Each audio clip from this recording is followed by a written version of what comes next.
Do you find that your January period leaves you feeling helpless, hopeless, and like one more thing that's totally draining your system after coming out of the holiday season? I'm going to let you in on a little secret. You're not alone. January periods can be some of the most symptomatic of the entire year for many of us, and there's a reason behind it. Join me this week as we take a look at why our cycles get kind of unruly in January and what we can do about it. Hi, I'm Adrienne Irizarry. I'm an Eastern medicine practitioner who is passionate about women's health and helping women live their best lives. My goal is to put you in the driver's seat of your health, offering period solutions for a symptom-free life. Statements made in this program are for educational purposes only and not intended as a substitution for medical consultation or advice. We do not claim to diagnose, treat, or cure any diseases. This podcast is inclusive and welcomes all gender identities. The focus of the program is on biological function, and we will use the term women throughout, but it is referencing physiological and social challenges for biology, not identity. Come as you are, I am happy you're here and welcome all performances of identity. I hope you find something helpful in this show.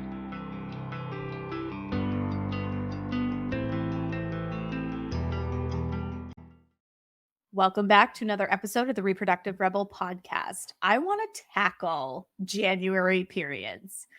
Having practiced for the number of years that I've practiced, I feel like the theme of January is sorry I haven't steamed.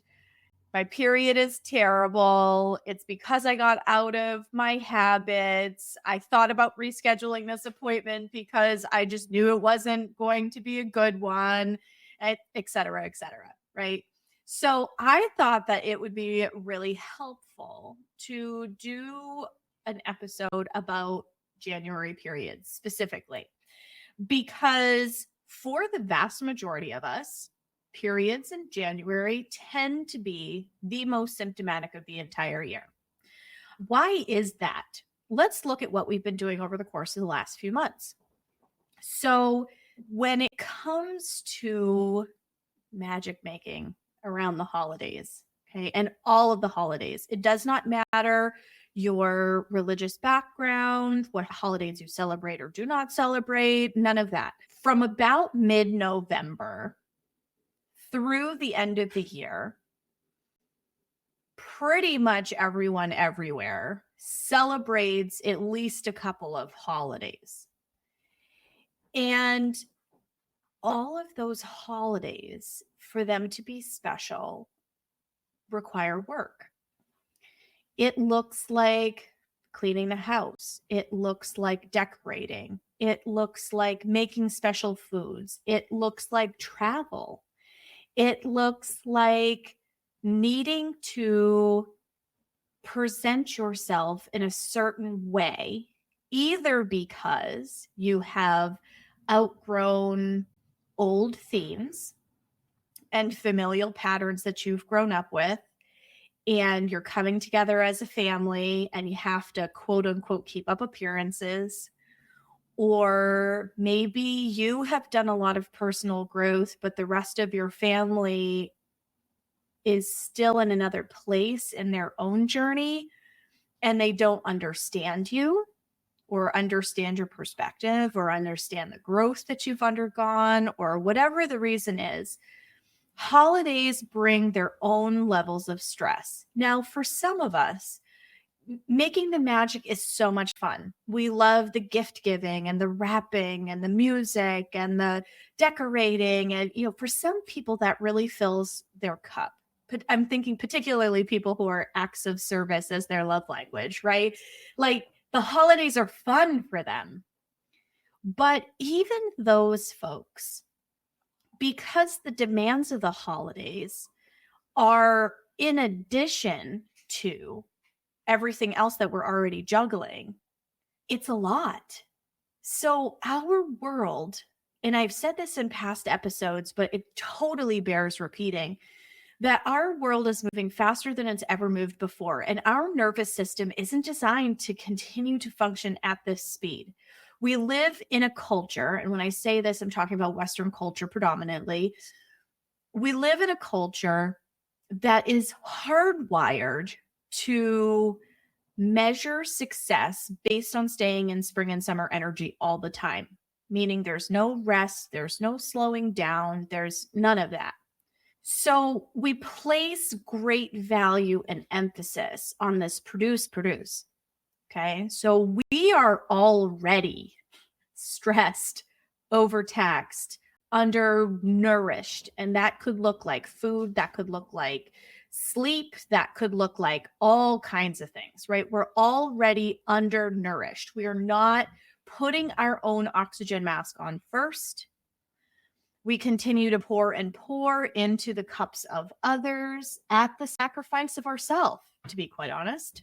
And in doing so, we lose sight of the fact that our body emulates the seasons, and there's a natural pulling in, there's a natural slowing down energy that happens not only in nature outside of our window, but it's mirrored in our own bodies. And that slowing down in no way, shape, or form meets the expectations and demands of the holiday season. So, if we were to be in alignment with the natural energetic ebb and flow of things, starting right around mid-November, we would be starting to pull inward. The days get shorter when you're in the northern hemisphere. You have less heat, less sunlight. The leaves are falling off the trees. Things are turning brown and starting to pull their energy inward. It's not fruiting and flowering energy like it's been up until that point, right? So we're going through this natural release, shed, letting go, slowing down, pulling inward.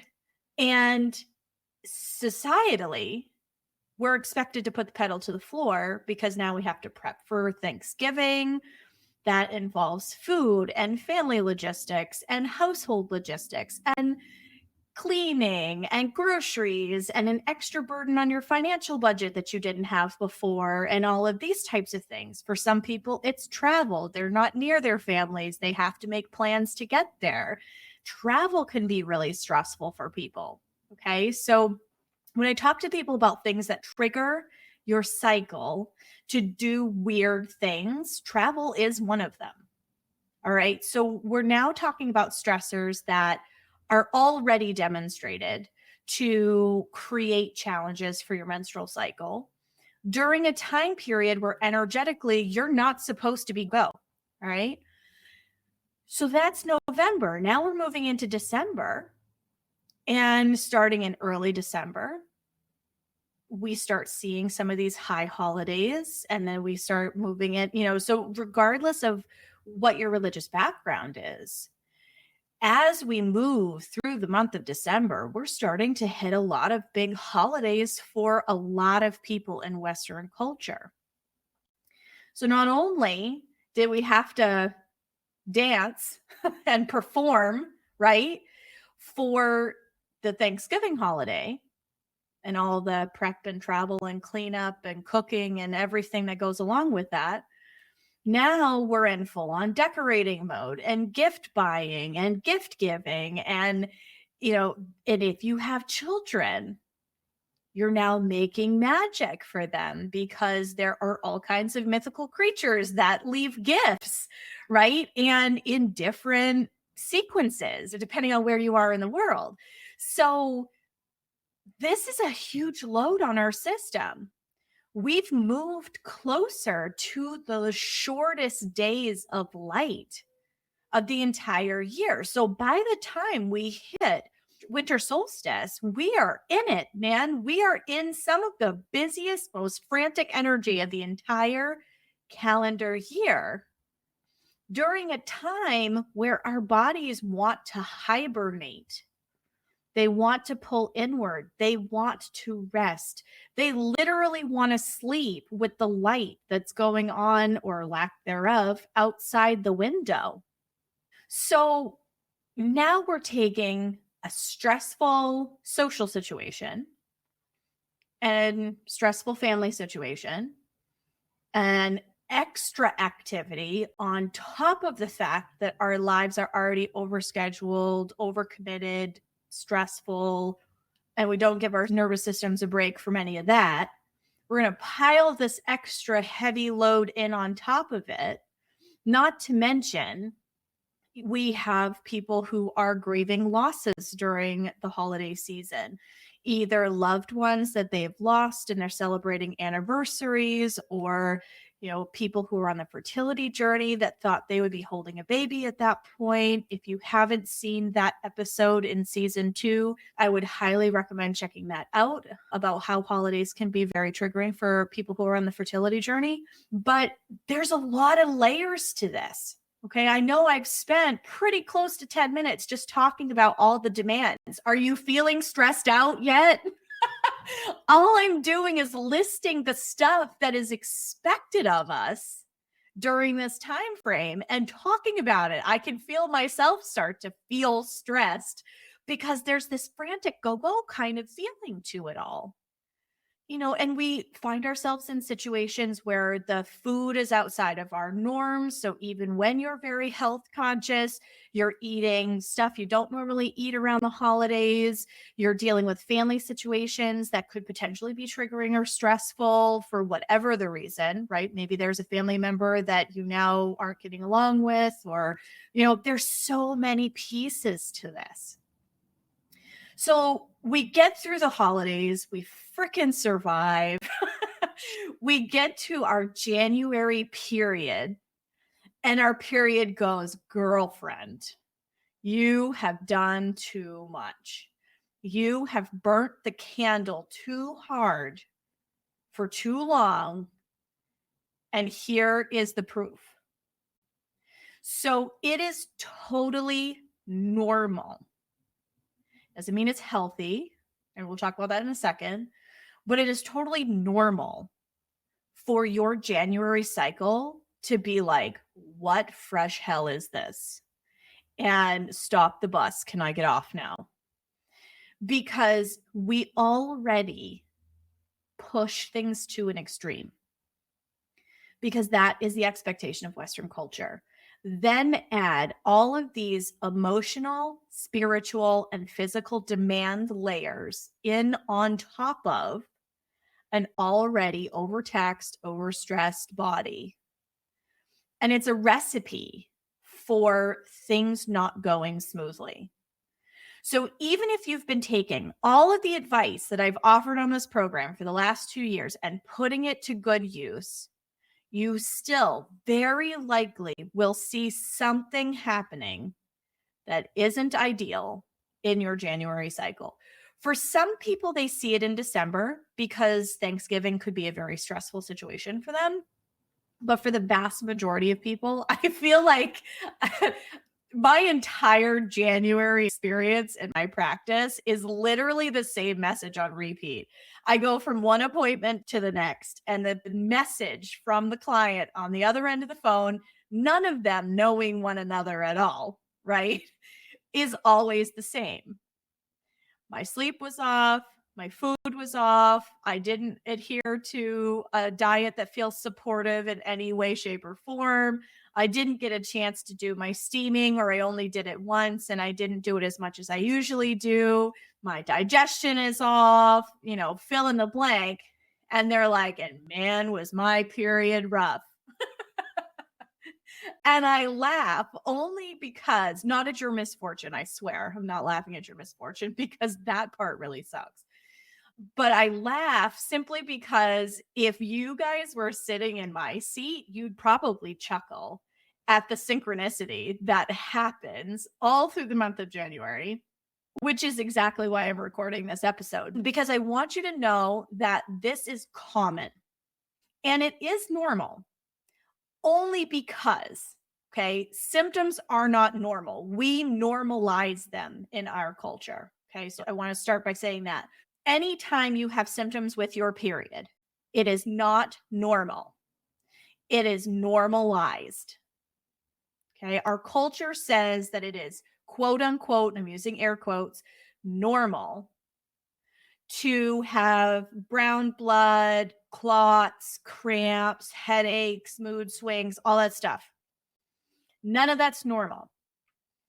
Our culture has told us it's normal because it is such a frequently experienced set of things. And yet, it is not normal. It is just normalized. So let's apply this to this January situation. Symptoms are not normal, right? But it is common to find the January menstrual experience to be the most symptomatic of the entire year. And it has to do with this cumulative effect. Okay. We do too damn much. We do too damn much. We shame ourselves for stopping. We feel guilty if we take time for ourselves. We feel anxious when we're not in motion because we feel like we should be doing something, or we need to be creating or cleaning or fixing or fill in the blank, right? If I don't do it, it won't get done. Man, if I had a nickel for every time somebody said that to me when we talk through these January appointments, I'd be a very rich woman, because collectively we feel as women that we have to do it or it won't get done. And some of that is expectations that are created by society. Some of that is self-imposed because society tells us that we have to do it. However, we need to negotiate that level of responsibility with the people around us. I am very blessed that I have a very egalitarian relationship with my partner. And yet, this is not the structures that either of us were raised in. This is something we negotiated because we saw the health challenges, the social challenges, the energetic challenges that came for our parents when this kind of equal division of stuff wasn't managed, negotiated, created, fill in the blank, right? So a lot of times women internalize all of this, and we're expected to do the wrapping, do the shopping, do the planning, do the cooking, all of that kind of stuff for our family, for extended family, for, whoever it is that you're celebrating and merrymaking with. And I look at it this way, and my husband and I have had this conversation many times about the fact that everybody contributes to the house getting dirty. Everybody contributes to dirty dishes. Everybody creates laundry. So everybody can share in the load of taking care of all of those things, which helps to create some space so that when you add holidays in on top of it, you're not drowning. Yes, it is still a lot. It is still a lot. I'm not downplaying that. For me, I feel very overloaded at the holidays. And it's not that I don't love the holidays. I do. I love the lights, and I love the festive sounds, and I love the music and all of these things. But the needing to pack up my family of 5 and 3 dogs and drive and make sure that the dogs aren't having an accident in my parents' house, or something like that, that's stressful. And you are on the entire time you are visiting because you don't want to create messes for other people. You don't want to impose yourself on other people. You don't want to be a burden, right? So all these things that we tell ourselves about, I'm doing the best I can, and that creates strain in our system. That kind of hypervigilance, I remember that feeling so deeply when I had a toddler. Holy crap. I felt like she got into everything, and she wasn't like a super like busy, get into places she wasn't supposed to kind of child, but she just like, I was always on red alert because I was worried she was going to break something, or she was going to get into something that might hurt her, or she was going to try to eat something she wasn't supposed to, or right, like all these like things that you worry about as parent. And I just run after her all the time. And I was a single parent for a little while when she was a toddler, and I really never felt like I could relax because I didn't have anyone else to watch her, right? So that same level of energy, that same level of hypervigilance is what we're holding in our system when we're going into the holiday season. And then if you have small people, you are worrying about all these things that I just listed, right? Because maybe you have a couple of little people going in different directions, and you're at somebody else's house and you're trying to make sure that the vase doesn't get broken, and like all of that stuff. Like it's a lot. It's a lot. And then our January cycle comes and we go, oh, I feel like hell. This is terrible. Make it stop. So, with all of this extra load comes extra load on our system. And it is only normal for our system to quote unquote act up because we've just had too darn much. It feels even more extra during a time of year where our bodies want to pull inward and sleep more. I don't know about you, but in the shorter days of the year, I want to hibernate. Usually I'm like a planner and goer and doer kind of person, but this particular season, I have felt that call to go inward and be introspective and sleep more and really just rest in a way that I think in all the years that I've done this work, I've felt the call, but it hasn't been as strong as it has been this past year. And maybe this is because I've made a lot of conscious, mindful effort in syncing my lifestyle, my sleep patterns, all of these things with the lunar cycle, with the solar cycles of the day and night, all of these kinds of things, right? Because I've done this in an effort to recalibrate my body from extreme stress during the pandemic. And this kind of needing to go inward is really what is normal during this time period. And when we're working against, that's no different than any of the other episodes where I've talked about swimming against the current, where you're paddling like crazy, the water's going in one direction and you're trying to swim against it, and you completely gas yourself out because you're putting in all of this effort, but you're really not moving too much. It's the same thing here, where you're putting in all of this effort, but the current is carrying you in another direction. So stress is the number one culprit for cycle-related challenges.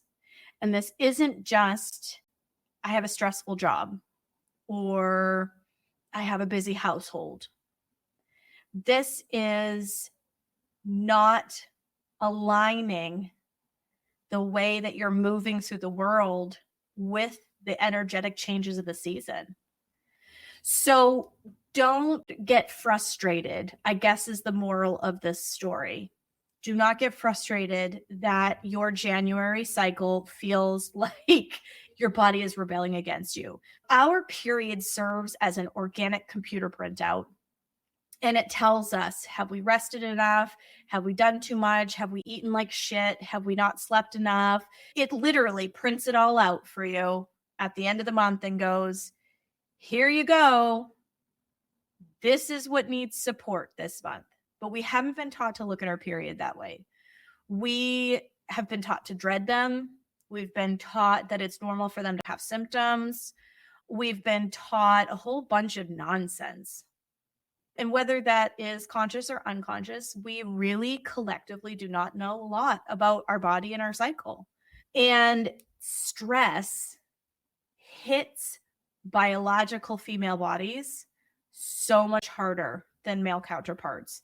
We are more sensitive to sleep deprivation because of how our sex hormones are held and produced in our body. We are more sensitive to changes in our environment. So remember what I said about holiday travel, moving, job changes? It could be something as positive as honeymoons and weddings. Those things can create cycle-related changes. People bleeding at times they don't expect, or periods disappearing just before they're supposed to arrive and then not arriving for a few months until after the wedding or whatnot.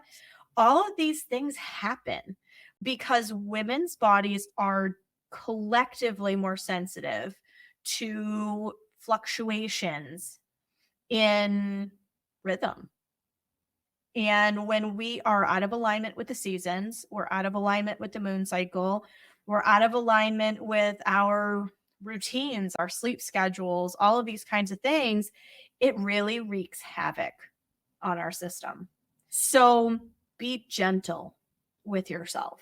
And while we have just come through another holiday season, I invite you, as part of this 2024 year, to take a look at how you want to reinvent the holidays for yourself so that this societal expectation, rigmarole, insane pace of life doesn't sneak up on you next year. And decide what is meaningful, what is worth holding on to, and what are you doing for the pleasure of others but doesn't feel good inside of your body. Your intuition never lies. Your internal guidance system is so much smarter than your brain is. I know that sounds crazy to some of you listening, but really and truly, your body knows before your brain ever catches up.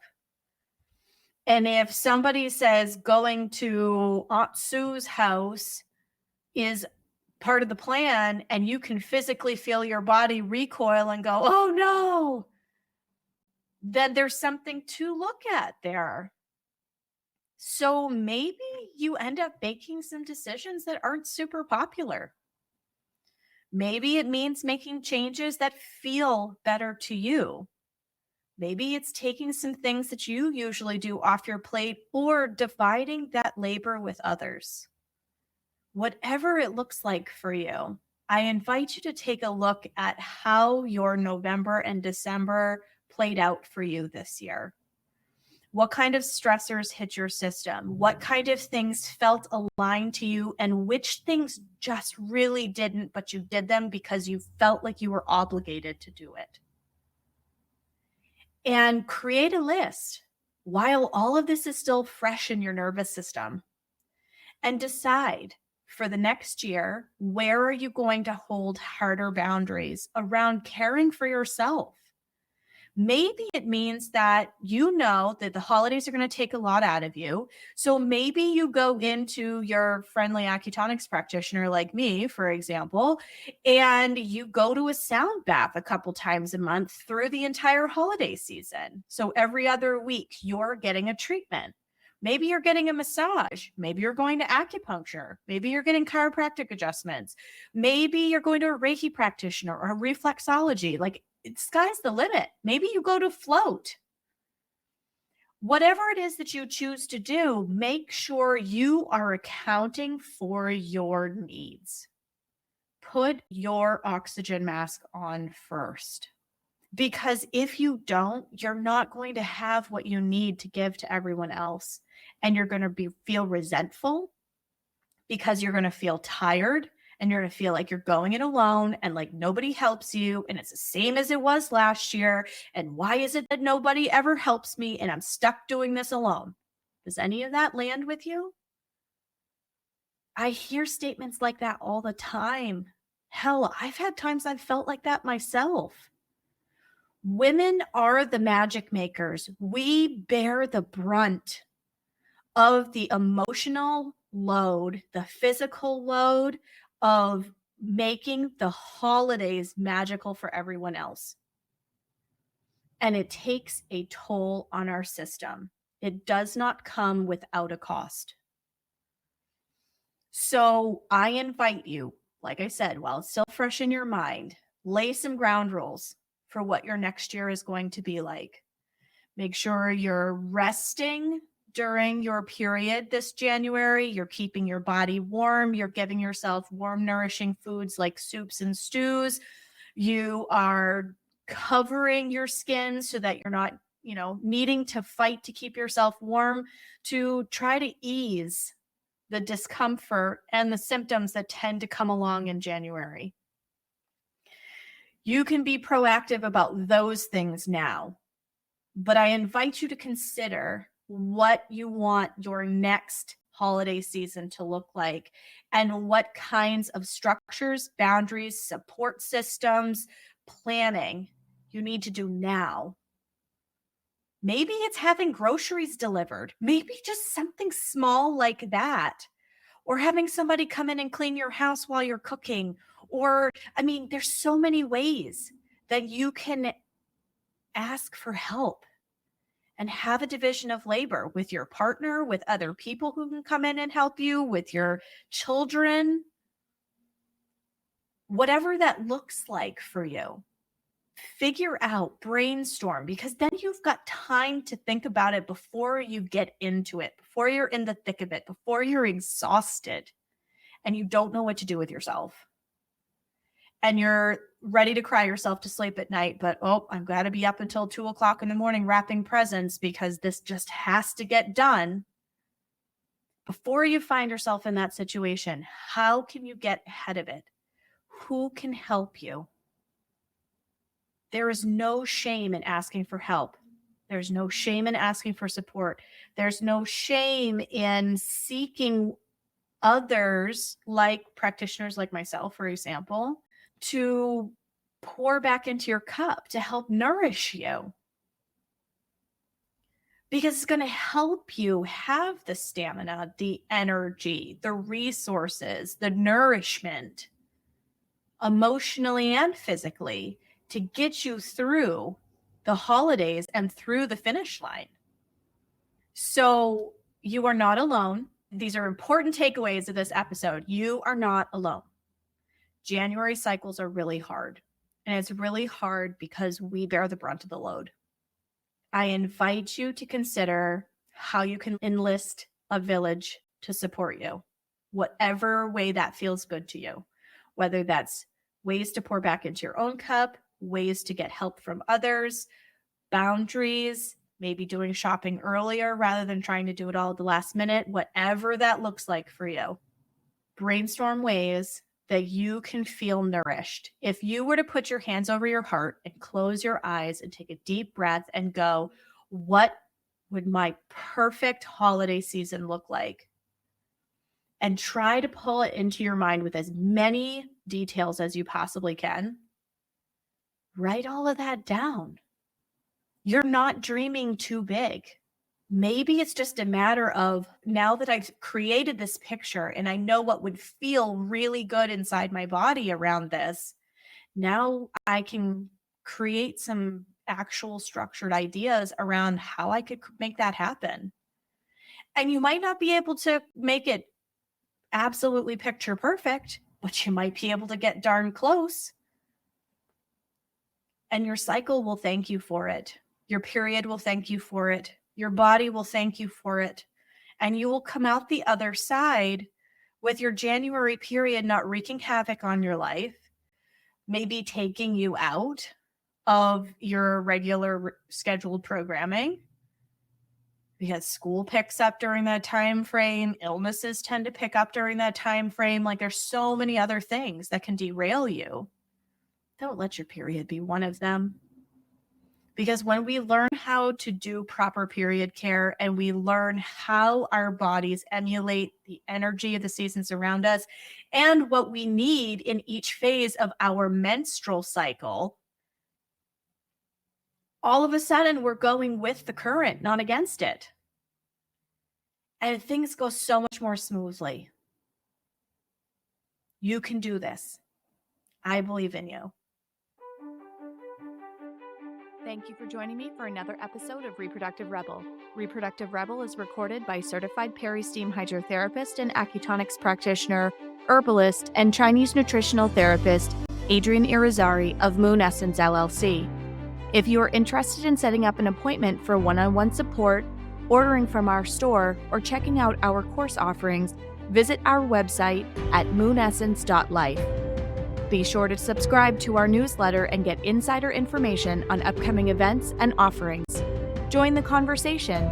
Like and follow us at Moon Essence Me on Instagram, Facebook, or LinkedIn.